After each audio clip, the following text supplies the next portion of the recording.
Ձերբակալվել է եւ մեղադրանք է առաջադրվում գործընկերուհուս Գոհար Ղումաշյանին, ով 3 անչափահաս երեխաների մայր է ու փոքրիկը նորածին է։ Զուգահեռաբար Վայոց ձորում բերման է ենթարկվել, ձերբակալվել է եւ մեղադրանք է առաջադրվում մյուս գործընկերուհուս Վերջինե Ստեփանյանի նկատմամբ, ով 2 անչափահաս երեխաների մայր է։ Սա բացի քաղաքական ռեպրեսիայից ու վախի դրսևորումից այլ կերպ անվանել չի լինի, կնեք ավարտեմ, հա, եթե կարելի է։ Եվ ուզում եմ ասել, եթե նպատակը ինչ որ կերպ մեզ վհատեցնելն է, բնավ դա իրենց չի հաջողվելու։ Մենք ավելի կուռ կամքով ենք, 2 գործընկերուհիներս էլ ամուր իրենց դիրքերում են, հակառակը, հա, Տիկին Ղումաշյանը մի բան էլ մեզ քաջալերեց այստեղ գալուց առաջ։ Մեր պայքարը, ժողովուրդ ջան, աննահանջ է, հանկարծ մի վարքյան չկասկածեք, չվախենաք,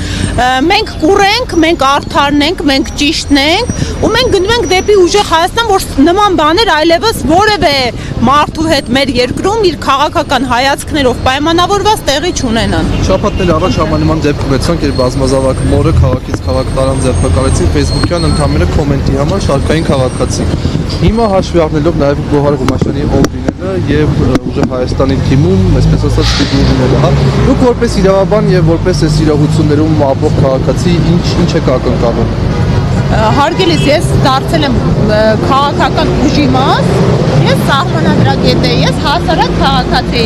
Հայաստանի Հանրապետության, ես դարձել եմ ակտիվ ընդդիմադիր հասարակական գործիչ, այնուհետև քաղաքական գործիչ հենց սենց դրվագների պատճառով, որ իմ երկրում մարդկանց ընդդիմադիր քաղաքական հայացքների համար, երբ ծայր աստիճան բոլոր հիմքերը ստեղծել է այս քաղաքական իշխանությունը, սկսած տարական իր նախընտրական խոստումների խախտումից մինչև անվտանգային ամենալուրջ խնդիրներ ու սոցիալական խնդիրներ, հա, երբ մարդկանց ապրուստը մի կերպ են մարդիկ կարողանում ապահովել ու մարդը երբ իրեն թույլ է տալիս ընդդիմադիր հայացք արտահայտել, ինչպես արդարացիորեն նշեցիք, հա, էլի այդ դեպքում եկեք նաև ընդգծենք, որ արցախցի կնոջ մարդին էր խոսքը, մարդ, ով այս իշխանության քաղաքականության հետևանքով բռնի տեղահանվել է ու բազմաթիվ զրկանքների է ենթարկվել։ Այս տիկինը ընդհանրապես մի Facebook-յան գրառման համար հետապնդումների ու ինչու ոչ, հա, պատժիչ ներգործության է ենթարկվում։ Սրանք ժողովուրդ ջան, իրավական պետության գործընթացներ չեն։ Նորմալ չէ, երբ որ քաղաքացին գրառում է կատարում ու քաղաքացուն տանում են բերման են ենթարկում, մի քանի վայր են քարշ տալիս ով 5 անչափահաս երեխաների մայր է։ Նորմալ չէ, որ գալիս մեր գրասենյակից գործընկերուհուց բերման են ենթարկում, որովհետև կրկին ընդգծում եմ, իրավական գործընթացները պետք է համաչափության սկզբունքին ու համաչափության տարերին համապատասխան լինեն։ Կարող էին, եթե չկար պատժիչ նպատակ, եթե չկար միջամտության խնդիր, ընդհանրապես հրավիրել եւ բնականաբար գործընկերուհիս մեծ սիրով ներկա կգտնվեր, որովհետեւ մենք որևէ կերպով չենք խուսանավել իրավապահ մարմինների եւ պետական մարմինների հետ համագործակցելուց։ Այս կոմիտեն ասում է ըստ իրենց, որ հաղթվել է հասնել հայգործություն իրականացնելու արգելքը։ Հարգելի գործընկերներ, տեսեք, քրեական օրենսգիրքը եւ ընտրական օրենսգիրքը, սահմանադրական օրենքը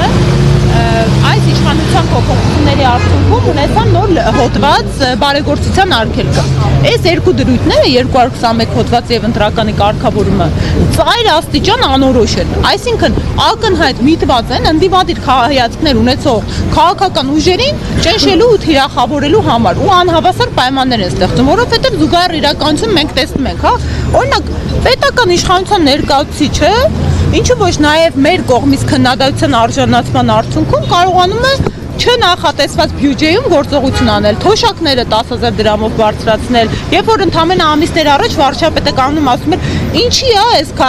քաղաքացիներին ասում, ինչ են անում թոշակառուները 10-20,000 դրամը, իրենք կտնօրինեն։ Այս իրավիճակում հատուկ ուզում եմ ընդգծեմ, հա, ով այս երկրում ամենամեծ ու հայտնի բարեգործությամբ զբաղվող անհատը։ Բնականաբար Սամվել Կարապետյանն է առաջին հերթին մարդկանց մտքին գալիս։ Ու բնականաբար ի սկզբանե այս գործընթացը մի փոքր նախապատմությունը ասեմ, տեսեք, իրավական կարգավորումներով, իրավական սովորույթի ուժով մեր երկրում ամբողջ Հայաստանի Հանրապետության պատմության ընթացքում ընտրության օրը նշանակվել է որպես կանոն վերջնաժամկետում, հա, այդ կա առնվազն 80 օր առաջ օրը կարող է օրենսդրությամբ փոփոխվել, բայց այդ վերջնաժամկետի օրը դա նախատեսված էր մարտի 4-ը կամ 5-ը։ Այս քաղաքական ուժը նախագահի հրամանագրով ընտրության օրը նշանակեց փետրվարի 7-ին։ Երբ որ ընտրության օրը նշանակում են նախագահի այո, փետրվարի 7-ին նախագահի հրամանագիրը ստորագրվեց ու հունիսի 7-ին նշանակվեց ընտրության օրը։ Այն պարագայում, երբ որ պետք է բարեգործության արգելքը սկսեր գործել մարտի 4-ից ու 5-ից, ու մենք դա նախահաշվարկել էինք մեր, քանի որ ամենամեծ Տաշիր բարեգործական ընկերությունը ամենամեծ բարեգործական ընկերություններից է Հայաստանի Հանրապետությունում։ Այս բարեգործական ընկերությունը հազարավոր մարդկանց սոցիալական խնդիրներ լուծում։ Բազմաթիվ մարդիկ ամսե վճարով, հա, աջակցություն են Սամվել Կարապետյանից ստացել, իրենց գոյը պահպանելու, հա, նորմալ ուսանողները, որ իրենց կրթությունը շարունակելու նպատակով, ել չասեմ, հա, Արցախից բռնի տեղահանված ընտանիքների մասին։ Մի խոսքով, բազմաթիվ մարդկանց կյանքի որակի ընդհանրապես գոյի հարց էր լուծում։ Ու մենք լրացուցիչ բարեգործական ծրագրերը նախատեսել ենք դադարեցնել, կասեցնել, չդադարեցնել, կասեցնել մարտի 4-ից կամ 5-ից ու առավել եւս կային հրապարակված գործընթացներ դեռևս նախորդ կիսամյակից սեպտեմբեր, հոկտեմբեր, նոյեմբեր ամիսներից։ Ու տեսեք ինչա տեղ ունենում։ Իրենք հատուկ նախագահի հրամանագիրը ստորագրում են փետրվարի 7-ից ու այս բարեգործության արգելքը սկսում է փետրվարի 7-ից գործել։ Հիմա ով է թիրախը, հա? Ակնհայտ մի անգամ հարցը տալիս չէ, արդեն փետրվարի 7-ից արգելքը։ Բնականաբար ու մենք այդ պահին, որ նախատեսած մինչև մարտի 4-ը վերջնաժամկետով հաշվարկած մի շարք ծրագրեր ունենք, մենք փետրվարի 7-ից սառեցրել ենք ամեն ինչ, Ժորժյան։ Հստակ մեղադրանքը ինչ հետևանքներ են ունենալու իրավական կալանավորման Հիմա սպասում ենք, տեսեք, որևէ կերպ ինչու է մտածում, հա, ինչու է ակցիան իրականացնում, հա, որևէ կերպ այդ համաչափության հետ կապ չի ունենա, եթե ամենածանր խափանման միջոցը գործընկերներից նկատմամբ, կանանց նկատմամբ կիրառեն, որևէ կերպ դա արդարացված չի, որևէ կերպ առաջադրված մեղադրանքին համահունչ չի, բայց մենք այսօր ապրում ենք այնպիսի Հայաստանում, որտեղ կալանքը ամենածանրը խափանման միջոցներից վերածել ընդամենը ընդդիմադիր հայացք ունեցող այս իշխանությանը չպաշտող մարդկանց համար պատիժ ներգործության, որպեսզի հասկանանք մեր երկրում օրինակ մարդը սպանության փորձ է կատարում, նրա նկատմամբ տնային կալանք կա կիրառում, մարդը գողության մեջ է մեղադրվում, նրա նկատմամբ վարչական վերահսկողություն է իրականացվում, բայց օրինակ աղոթող պատանին եկեղեցում, որ անգամ ձեռքի հարված տեղ չի էլ հասնում, նրա նկատմամբ կալանք է կիրառվում։ Մեծանում բարերարը, ով մի նախադասություն է ասում, նրա նկատմամբ կալանք է կիրառվում։ Ուստի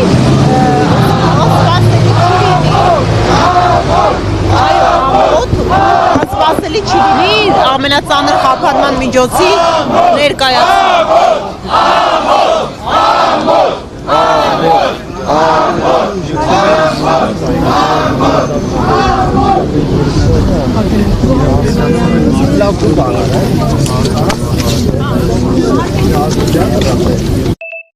Գործընկերը Ալեքսանյանը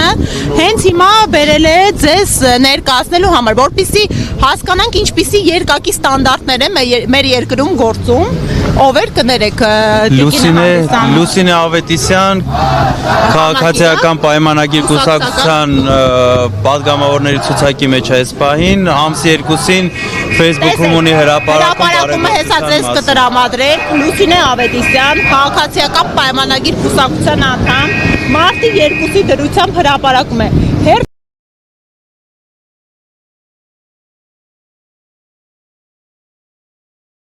Գազաֆիկացված տունը սպիտակ խոշորացված համայնքի Աչաովիտ Խուրցալի բնակավայրում ծրագիրը իրականացվել էր Փեթակ բարեգործական ՀԿ-ի ֆինանսավորմամբ նախագահ ինքը Լուսինե Ավետիսյանը ամբողջ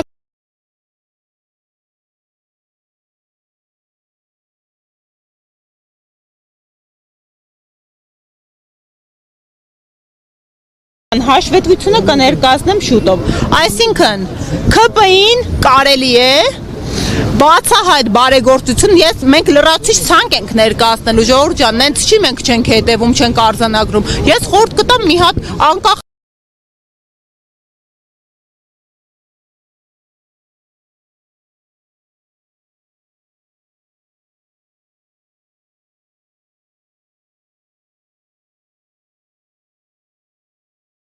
ամուսնալուծության հանգամանքից իմ քայլը հիմնադրամի գործունեությանը հետևեք, պետական մարմինների գործունեությանը հետևեք, ինչքան էլ որ պաշտոնական քարոզչությունը մայիսի 8-ին է սկսվում։ 24-րդ համարն է Լուսինե Ավետիսյանը։ Ցուցակի 24-րդ։ Այսինքն ՔՊ-ին կարելի է բացահայտ բարեգործություն, մենք լրացուցիչ ցանկ ենք ներկայացնելու, ժողովուրդ ջան, նենց չի մենք չենք հետևում, չենք արձանագրում։ Ես խորհուրդ կտամ մի հատ անկախ ամուսնալուծության հանգամանքից իմ քայլը հիմնադրամի գործունեությանը հետևեք,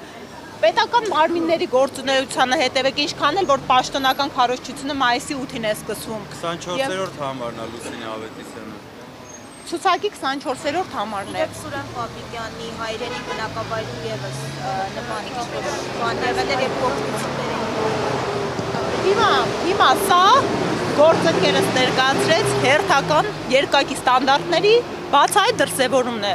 Հարգելի հակակոռուպցիոն կոմիտեի գործընկերներ, կարող եք սա հանցագործության մասին հաղորդում համարել։ Հենց նոր հրապարակեցինք։ Գնալու եք բերման եք ենթարկելու տիկնոջը։ Ես, եթե անչափահաս երեխաների մայր է, մենք մեծահոգի ենք, հա, կարող եք ուղակի հրավիրել, բայց այս երկրում, այս իրավիճակը, երբ մարդկանց թիրախավորում եք, երբ մեր երկրի իրավական բնույթն եք խեղաթյուրում, պետք է ժողովուրդ, սա է մեր պայքարը, այս ամեն ինչի դեմ է մեր պայքարը,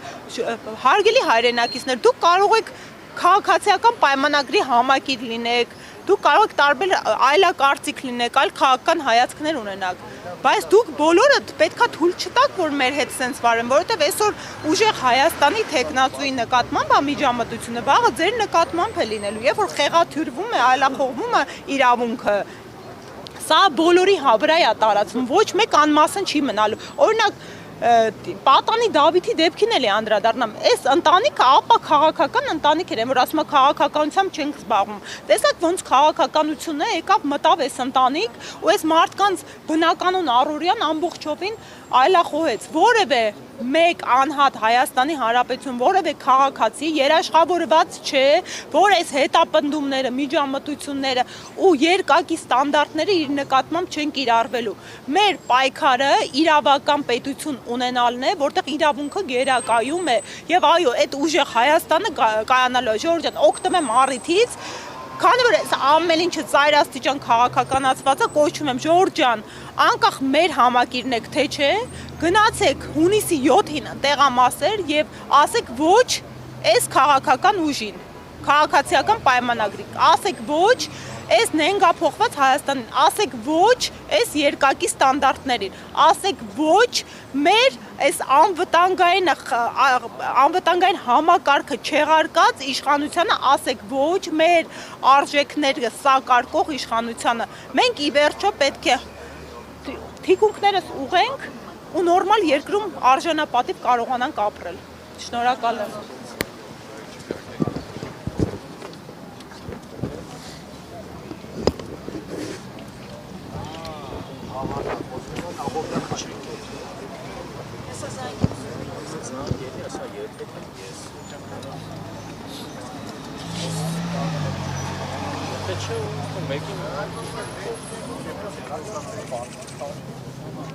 Չեմ զբաղվում է նույն